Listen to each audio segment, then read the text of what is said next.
Patigayon sa DYHB RMN Bacolod kag RMN Foundation ang Maria Corina Feeding Program diri sa Alberto Arceo Senior Elementary School sa Barangay Alangilan, Bacolod City sining adlaw sa Biyernes, Setyembre 19, tuig 2025. Iniisa sa mga programa sang RMN Foundation angot sa pagsaulog sang iya ika-13 nga anibersaryo dala ang tinutuyo sini ang Mission of Service and Community Care.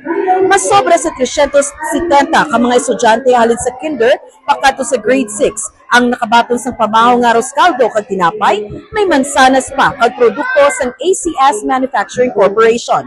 Dako naman ang pagpasalamat sa mga estudyante kag mga maestra sa RMN sa aton simple nga ginpreparar para sa ila. On behalf sa amon nga OIC Principal Dr. Santecheo de Jesus, the faculty of Alberto de Arceo Senior Elementary School, the pupils and the parents, madamo gid nga salamat sa aton RMN Foundation Inc. sa pagpaambit sang sininga programa ang Maria Corina Kanoy Feeding Program nga gin-share subong aga sa amon nga mga kabataan.